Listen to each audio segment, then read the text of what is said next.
പൂവച്ചൽ പഞ്ചായത്തിൽ ലൈസൻസ് ഇല്ലാതെ പ്രവർത്തിച്ച ഫാമുകൾക്കെതിരെയാണ് ഒടുവിൽ നടപടി ഉണ്ടാകുന്നത്. അനധികൃതമായി പ്രവർത്തിച്ചു വന്ന ഫാമുകളിലെ പന്നികളെയാണ് ഒഴിപ്പിക്കുന്നത്. ഫാമിൽ നിന്നും മാലിന്യം തള്ളുന്നെന്ന് നാട്ടുകാർ മുൻപ് പരാതി നൽകിയിരുന്നു.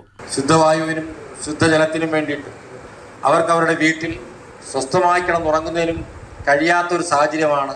കരിയങ്കോട് പ്രദേശത്ത് നിന്ന് പാവപ്പെട്ട കുറേ ആൾക്കാർ ഇവിടെ വന്ന് പരാതി പറഞ്ഞ് പഞ്ചായത്ത് നോട്ടീസ് നൽകിയെങ്കിലും ഫാമുകൾ അടച്ചുപൂട്ടാൻ ഉടമകൾ തയ്യാറായിരുന്നില്ല.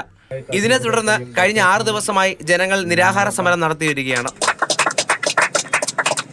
പലതവണ സർവകക്ഷി യോഗം നടത്തിയെങ്കിലും ഫാം ഉടമകൾ വിട്ടുവീഴ്ചയ്ക്ക് തയ്യാറായിരുന്നില്ല.